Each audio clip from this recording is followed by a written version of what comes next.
Okay, just as everyone is joining, I'll introduce myself. My name is Paul Kay. I'm the head of content at Attuned. Attuned is a psychology and AI-driven platform that measures intrinsic motivation and gives managers the ability to use that information to see how people can be motivated most effectively in the ways that make most sense to them. Thanks for joining for this, our free monthly webinar. This month, we are very lucky to have a special guest, Daniel Bodogni. He is the co-founder of Attuned and also the founder of Motivating Manager more recently. Thanks for joining us, Daniel. Let me hand over to you. You can kind of give us a little bit more of an in-depth introduction to yourself and the work you're doing at the moment before we plow on with today's fascinating topic, which is, does motivation change from generation to generation? Take it away, Daniel. Thank you for the introduction, Paul, and thanks very much for the invitation. It's a pleasure to be here talking about a topic that I'm passionate about, hosted by the company I love, and also interacting hopefully with an audience that's also passionate about this topic. It's really a great pleasure. As you said, my most recent project, the one I'm working on right now and the one I'm founder of, is called Motivating Manager, which is an online peer learning community and mentorship program for people managers. And really the idea is to help leaders learn in 1 year through the program what took me more than 15 years to learn as a leader and manager. I'm one of those managers who learned people management the hard way. They say that, you know, the wise learn from other people's mistakes and the fools learn from their own. For me, it's already too late, but for participants in the Motivating Manager program, hopefully it's not. And another idea behind the program is really to give managers and leaders the support that many of us are not getting in this position, even though leadership can be a very lonely, very isolating and emotionally taxing role, even if you know how to do it. So just carrying this emotional weight of leadership together as a peer community and a group is another idea behind the program. I've done and do and will continue to do corporate leadership training programs and workshops as well. Here you can see some of the companies where I've done programs like that, or am doing programs like that right now. And I've taught team management and organization and project management in an MBA program offered jointly by a business school here in Budapest and a university in the UK. It was a very highly rated course, and the feedback from my students really encouraged me to get started with Motivating Manager a bit later. And I'm also a certified organizational coach, so I do coaching as well. Well, thanks for that introduction. Moving on to our topic of the day, we're going to explore a really intriguing question. Does motivation change from generation to generation? I think many people would think it does if you were asked on a hunch, but I guess that is based on just, what we kind of generally perceive, not on the hard data, which you have examined in detail using Attune's data set taken from thousands of intrinsic motivation assessment responses all over the world. Could you tell me a little bit about this research and what sparked your interest and motivated you to explore this data, and how did you do that? It was a bit of an accident, really. A little bit before Christmas, I came across a post that looked like this. It's an infographic that was posted by an influencer on LinkedIn. It's titled "What Employees Want by Generation," and it garnered something like 6,000 likes and over 1,000 shares and hundreds of comments, and it was probably seen by hundreds of thousands, if not millions of people.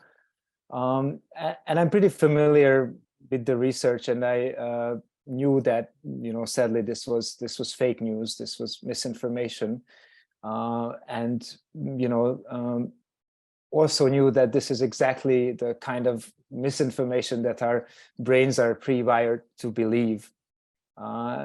over millions of years, our brains have evolved to make really quick split-second decisions about, who is a threat to us, who isn't a threat, who is a potential mating partner, and who isn't.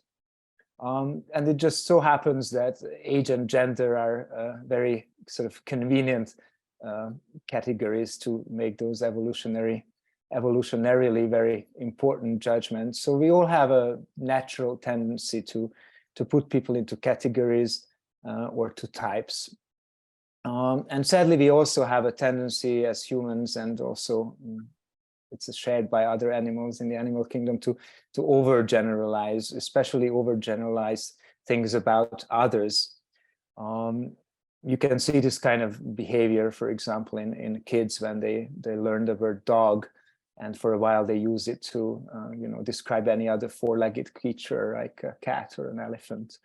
And for that matter, you can even see it in dogs. For example, if you teach your dog to stop at the curb, or you teach them not to enter your bedroom and stop at the door, it may happen that for a while they also stop at the edge of the living room carpet because they overgeneralize the conclusion. So what we as humans tend to do is to put people into categories, and then to overgeneralize our judgments based on those categories.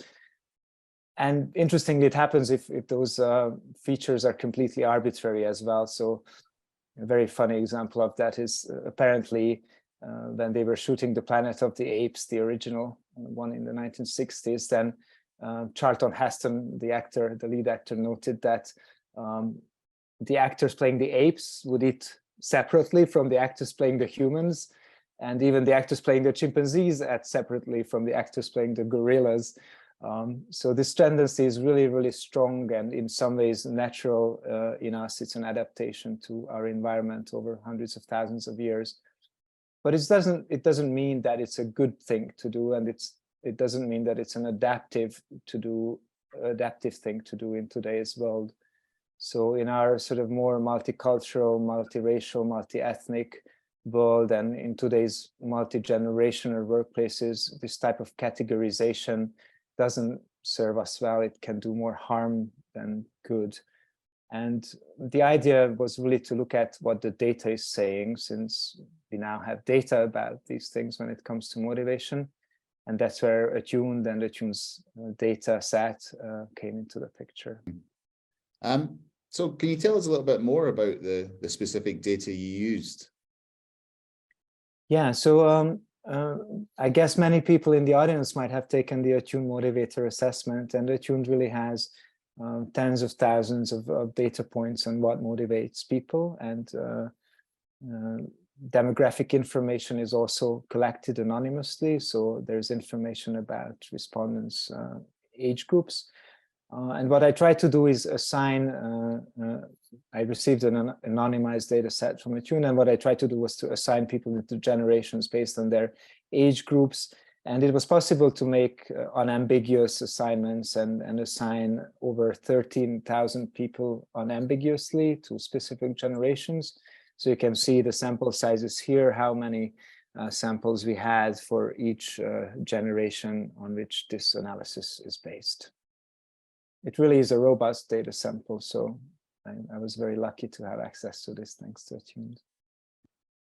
Okay, great. If anyone is wondering what we're talking about in the Intrinsic Motivation Assessment, that is kind of the basis of the Attuned platform. It's like a 55-question forced choice questionnaire that we then use the AI of the platform then interprets into a report, which measures your intrinsic motivation across 11 key categories, which have been kind of developed and whittled down by psychologists.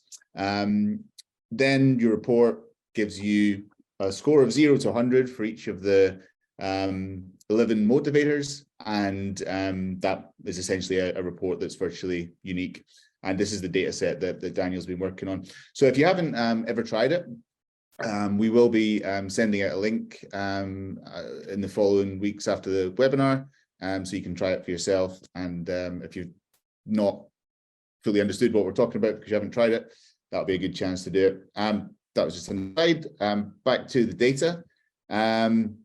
So looking first at the big picture, what does the data say about the motivational needs of these generations, baby boomers, Gen X, millennials, Gen Z? I guess in our minds, most people's minds, we probably have quite a different, quite stereotypical probably idea of what these each of these generations looks like. And, you know, from kind of okay boomer to, you know, avocados and lattes, millennials and things like that. So, I mean, obviously these are not very helpful kind of stereotypes, but they're probably in there somewhere for most of us. But the data gives us a kind of clean picture, you know, free of these kind of preconceptions. So what does the data say? Are there any standout differences or similarities? It's very interesting. So the overall picture is that if you look at the data, the differences between the generations are really small. So on average, these generations are more similar than different to each other. And then when you consider the fact that on these 11 motivator scales, you know, you can achieve different results, and individually there are literally hundreds of thousands of different profiles, motivational profiles you can have, you will see that the individual differences within the generations are much more dominant. So we are much more alike at the generational level than we think, and we are much more different at the individual level than we think. And I find that beautiful in some ways, to have that sort of common ground, but also that diversity at the same time.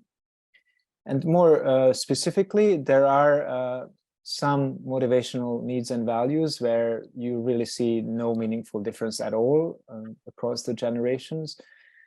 Altruism is one such example. So regardless of which generation you belong to, you're equally likely to value a workplace that's a supportive environment where you have opportunities to collaborate with others and support, mentor other people, or not, or value a workplace where you can problem solve individually. This really doesn't seem to depend on generation or age. Same with innovation and progress. So your likelihood of being motivated by finding new solutions to things, trying out new approaches, creating something new, developing your professional competencies are equally high or low, regardless of which generation you belong to. And also with security, a little bit to a smaller extent, but again, no meaningful differences in terms of people's likelihood of valuing clear guidance, clear frameworks, clarity in processes and roles and responsibilities at the workplace, regardless of their generation. Just for those who may not be familiar with the motivators, I'll pop in the chat a link to that explains what each one is about and gives you a bit more information. Sorry. So yeah, so altruism, innovation, progress, and security. So these are roughly equal for all generations. No real great spikes for one or the other. Exactly. There are some values where you see some differences. It appears that, for example, feedback, which you can see on the slide here, is a motivational need whose importance slightly diminishes with age. So, for example, someone in Generation Z is about 2.5 times as likely to really highly value feedback than someone in the baby boomer generation. And the same goes for competition. So opportunities to measure your success and your efforts and the motivation to be the best at something. Social relationships, so the opportunity to have meaningful personal relationships with your colleagues, to be part of an enthusiastic team. Status, so the opportunity to progress through the ranks, appear to be more important for the younger generations than for the slightly older ones. Interestingly, it's the same with rationality as well. So explanations of cause and effect, context, seem to be slightly more important on average for the younger generations. I want to emphasize that we are talking about differences in degrees, not in kind. So motivational needs are similar to height or intelligence in that they are normally distributed in the population. So most of us, even though we sometimes like to think otherwise, are kind of average height, average intelligence, and have average need for feedback or social relationships or innovation or progress. And there are roughly, 16% to either end of the scale who have higher or lower than average needs for these things. And what these differences between the generations mean is you have a slightly higher likelihood to be sort of in this 16% or this 16% than if you belong to another generation. But still in every generation, you'll have people who are highly motivated by that need or are kind of average in terms of their motivation level for that need and could be lower as well. So there are no neat buckets here, more like general trends on average. There's also one motivator, autonomy, which appears to gain some importance with age. So the average baby boomer is roughly 2.5 times as likely to really value flexibility and decision-making autonomy at work as a member of Generation Z, and Millennials and Generation X aren't far behind. So this is a little bit of an opposite trend there, again, on average. So there will be exceptions, many exceptions in all generations. And financial needs has a somewhat different trajectory. So it appears to gain some importance with age and peak at around the age of 30 to 34. In its importance, and then go down in importance later on in life. And the reason why I often refer to age and not generation as I'm talking about this is Attuned data allowed us to look at age-related trends within generations as well. And what you see there is really just the same trends as what you see across generations. A motivator that gains importance with age will gain importance within those age groups, within the generations, and the motivator that loses importance with age will lose importance within those age groups, within the generations. So it really seems more related to age than generation, and most likely not really to age, but some age-related variable. We don't really know what it is. It could be, experience, it could be career progression, it could be confidence, it could be changing priorities in life. For example, many people start a family or buy a house around the ages 30 to 34. So it's just kind of natural that they would be more, mindful of financial needs at that age. So it's probably some age-related variable that does have a modest influence on people's motivations rather than generational membership.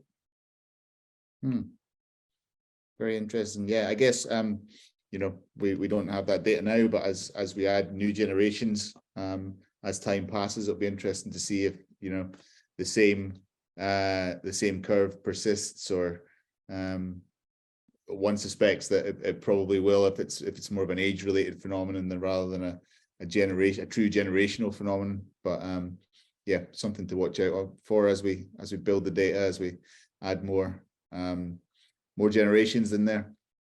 So I mean, obviously this is really kind of fascinating just from a general perspective, but kind of honing in on what can employers do with this information? What can companies do? Is there lessons that they can learn from this to better motivate multi-generational workforces, or even kind of more single generation workforces? Absolutely, and there are so many that I think we could sit here discussing the takeaways for hours and days on end. I've collected a few here, and I hope we'll have time to cover many more in the Q&A session. I think one of the main takeaways is that generational membership doesn't determine people's motivational needs, values, and preferences. In some cases, some age-related variable, as we discussed, will probably moderately influence what people want at work. We don't know what that variable is, but it appears to be age-related. Still, the individual differences that we talked about within those generations and the age groups are substantially more pronounced, substantially more important. And what that means is that to find out what drives people at work, you really need to engage with them as individuals. Like there is no shortcut here other than taking the Attuned motivator assessment, of course, or any other test that measures motivational needs and values. So if you are a manager, it's really worth spending time exploring what your team members' individual motivators are, what drives them to be motivated at work. It may not be, in fact, it's very likely not going to be what motivates you. And what that will help you to do is adjust your leadership style flexibly to the needs of individuals. So you'll be able to delegate differently based on how much need for autonomy someone has. You'll be able to reward people differently based on what they consider to be a meaningful reward. You'll be able to, develop their careers differently or set different incentives for them based on what they find motivating. So this is a really powerful tool if you can explore it. And if you work in HR, I think it gives you the freedom and the peace of mind that you are not responsible for employee motivation in a way, because you can't engage with every single individual individually at a workplace. You can't engage with people at an individual level if you're a company of hundreds or thousands of people. What you can do is to give managers the tools and the training to do that. So to really educate them about the fact that people's motivations differ. They're not determined by their generation. These values are highly diverse and individual, and there are tools out there that can help you measure what they are. And there are ways you can help your managers act on that information. I would also strongly advise companies to measure employee engagement every once in a quarter, at least, if they are able to action the data on that level. It's something that many companies do, but many companies still don't do it. And especially in this remote era, it's so hard to get a feel for what the pulse of the organization is. And engagement is very highly correlated with motivation. So if people's individual motivational needs are not met in their work environment, they will become disengaged. And as we have seen with the Attuned data earlier, this can happen relatively quickly in the space of about 2 or 3 months. You can lose the engagement of a highly engaged person and actually have them leave the company. So this is why I think measuring engagement once a year is just not going to give you the information in a timely enough manner to keep your high performers and your core performers as well. So these would be sort of the most general takeaways, and I'm happy to dive into more details along the questions you or others may have. Great. Well, thanks, Daniel. Let's open it up to the floor for a Q&A now. If you do have any questions, please type them in the Q&A or the chat, and we'll put them to Daniel and see if he can answer them. Just while we're waiting for people to do that, I was wanting to ask you, have there been any other significant studies in this area? Obviously, this is using the Attuned data is quite a unique data set, quite a unique study, but have there been similar studies in the past? And if so, how have they measured up against what you found? There have been a handful, not too many, but specifically about generational differences in work values. I'm aware of at least half a dozen that I'm familiar with, done by universities in the US and in Austria and by the national academies in the US.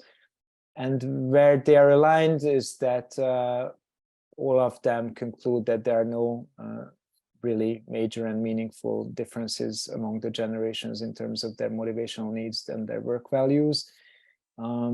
Some of these studies align very, very crisply with our research. So, for example, there was one conducted by the University of Linz in Austria, which has seen the same increase in the need for autonomy as people go through life, the same decrease in the need for example, progress or career progression, the same kind of peak in financial needs around the same age. And there are a couple of others where some of the conclusions around these small average differences are similar to ours and some are different.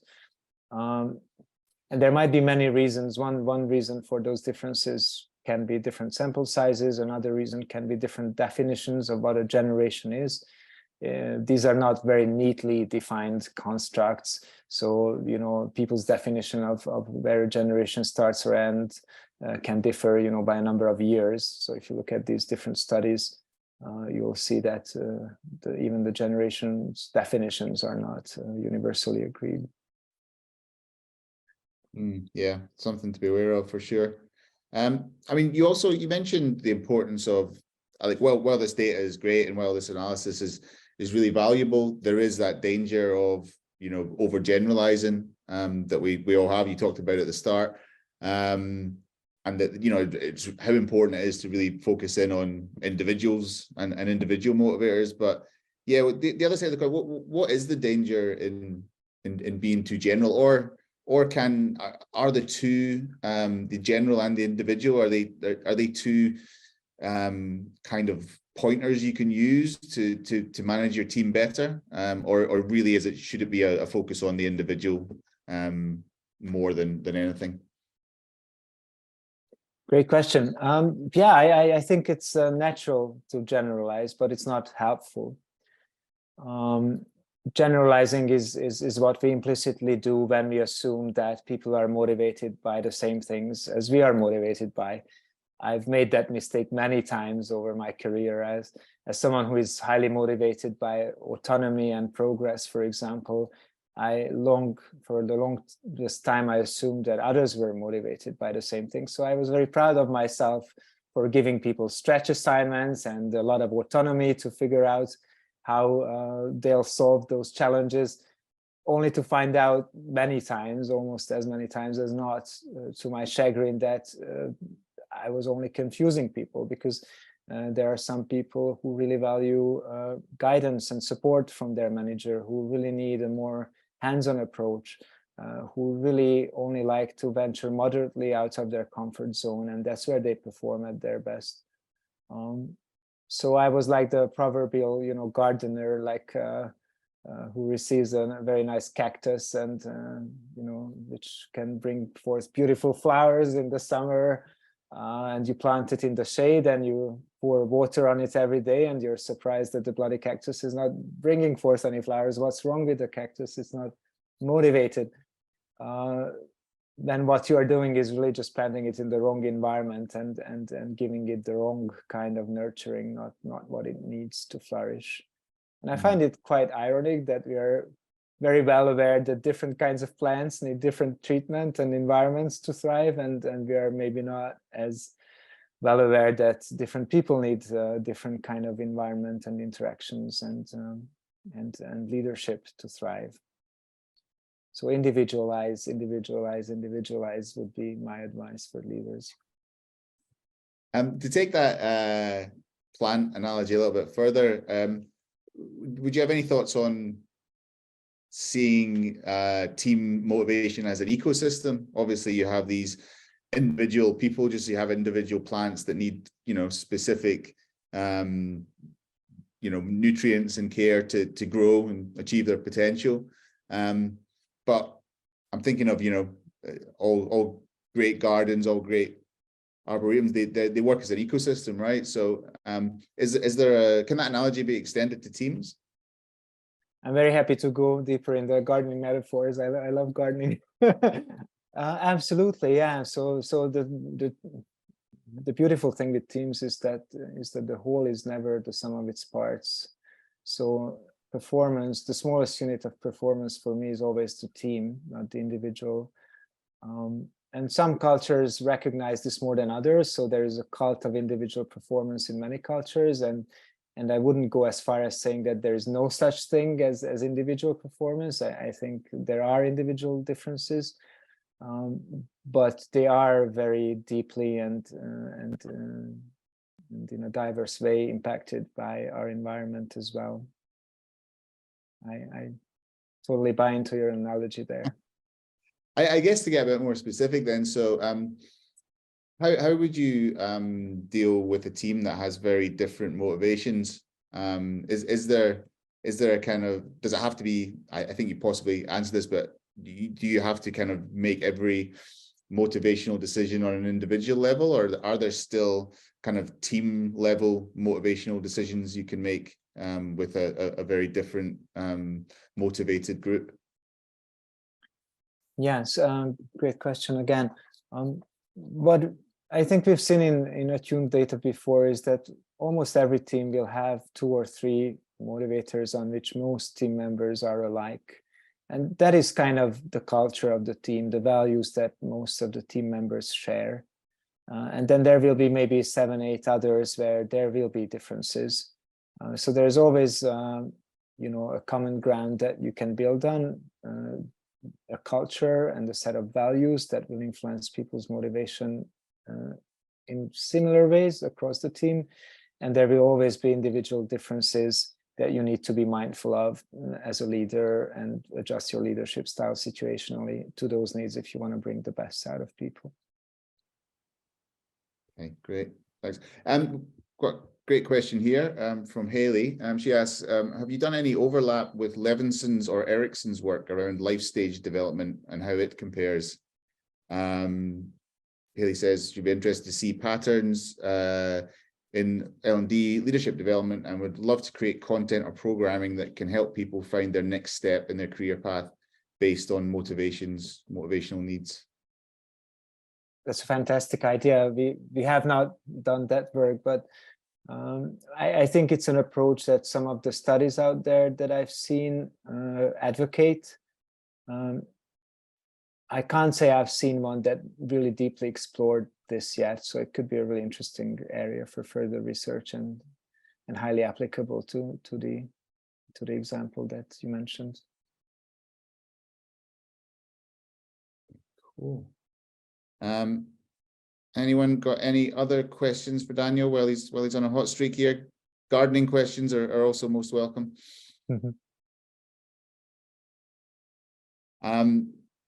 So we've got an anonymous question here that asks, have you explored the effects of nationality on intrinsic motivators? So I guess this is more of a geographic question. And if so, were there any noticeable differences?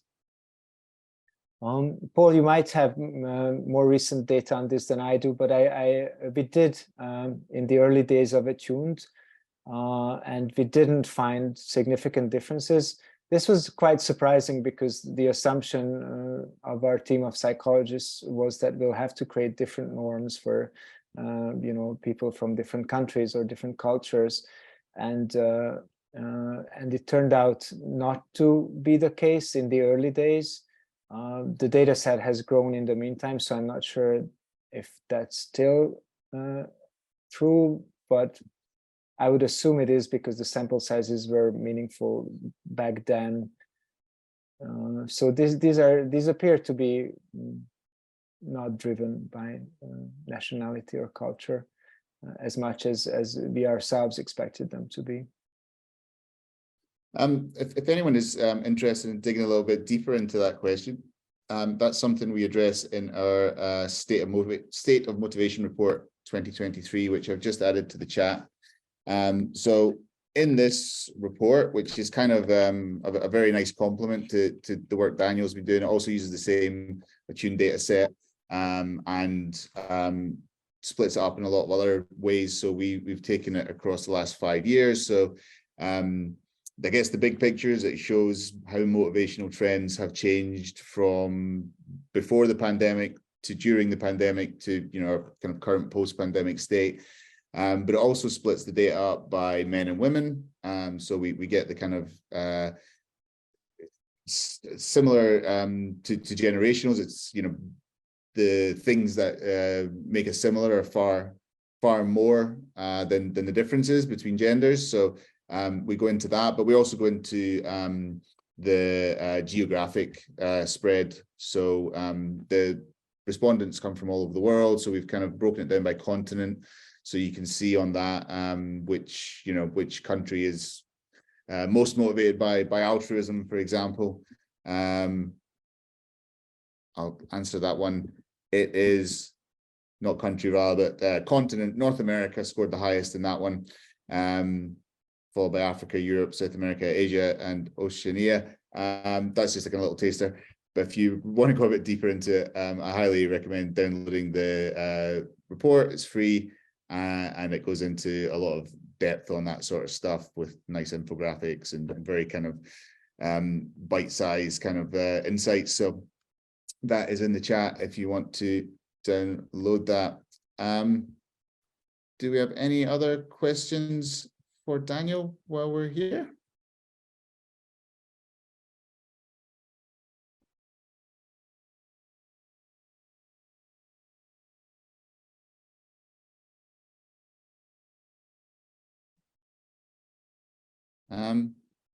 Give people a couple of minutes if they have any last thoughts they want to ask or any last questions. I guess maybe to take it a slightly different direction. How did this project surprise you? The data, the kind of the findings. I mean, I'm sure you came into it with a very scientific head on, and but were you surprised by the findings, or was it similar to what you would have anticipated? I always approach this with more of a curiosity than a certainty of what I'll find. So I'm always somehow surprised, even though I knew from earlier days when we looked at this that it's unlikely that I'll find major differences, and I knew from the studies I've read that it's unlikely that I'll find major differences. I was still really interested in whether that's true, whether the data supports me on this, and what are the differences that do exist, and what do they say about us as humans. I'm just really I'm glad to be able to look at data on this. It's made my own life so much easier as a leader, and I'm always very curious to see what I can learn from the data. It's yeah, I think it's actually I think we spoke about this previously, but it's actually there's quite a beautiful story here that if you look at the micro level, the individual level, people are incredibly different and motivated by different things. For example, the Attuned assessment, there's 7.5 quadrillion possible combinations that you can get from these 55 questions rated from 0 to 100 for each motivator. So you're talking a million possibilities for every person on the earth, near enough. But when you look at the macro level, you look at kind of generational, you look at demographics, what tends to emerge is that people are on the whole quite similar, where there's much more that unites us than divides us. We're not kind of when viewed from a great height, we're all pretty similar in the kind of things we want out of life. Would you say that's fair? Absolutely, and again, just coming back to as a nerd that I am, to the distribution of the data, we all need these things at some level. It's not that none of us need, or there are some of us who don't need any feedback. We all need some feedback, for example, but we differ in how much we need and how we like to receive it. So these are differences in degree, not in kind.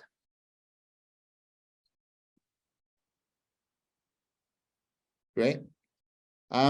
Well, listen, I think if there's no more questions, and we still do have a little bit of time, if anyone wants to come in with any additional questions, we've got a few seconds left for that. But if not, perhaps we can wrap up there. So absolutely, and if you want to ask questions later, feel free to add me on LinkedIn, or if you subscribe to my Substack, my newsletter on Substack, we can keep in touch. And I'm always happy to talk about motivation and any other leadership topics that might be weighing on your mind. Great. I can heartily recommend checking out Motivate Manager on Substack. We're big fans here at Attuned, and we've kind of republished a few of Daniel's posts from that. It's a great read, and really goes deeper, if this kind of research is of interest to you, and you know, leadership in general from this kind of data-driven perspective, then I heartily recommend checking those out. You will not be disappointed. Daniel, thank you so much for joining us today. This has been fascinating. Let me also just add in the chat, this was based on piece that Daniel wrote for Motivating Manager on Substack that we subsequently republished with Attuned on the Attuned blog. So that is also in the chat there if you're interested to go a little bit deeper into what we chatted about today. That's a great place to start. So yeah, thank you so much for joining us. It has been a fascinating discussion, and really, really interesting to delve into this data, and yeah, as I said, quite a beautiful story at the end of the day, I think, of you know, individualism and collective similarities there. For everyone who's joined, so much. Yeah. Thank you. Yeah. For everyone who's joined, thank you so much for taking time out of your day to join us. It's hugely appreciated. We will send out a copy of this recording along with the slides that Daniel used to everyone who registered. So those who attended and those who registered but did not attend, we'll get all that. We'll also send out following that a link to try the intrinsic motivation assessment for yourself. So that's kind of like the basis of the Attuned platform. If you're kind of wondering where this data comes from, that is the perfect way to try for yourself and find out. And we'll also send out an early invite to our April webinar, which will be coming up at the end of April. We'll include all the details on that in our follow-up email. Okay, so that's it for today. Thanks again to Daniel. Thanks to everyone for joining. And we'll see you again soon. Thank you.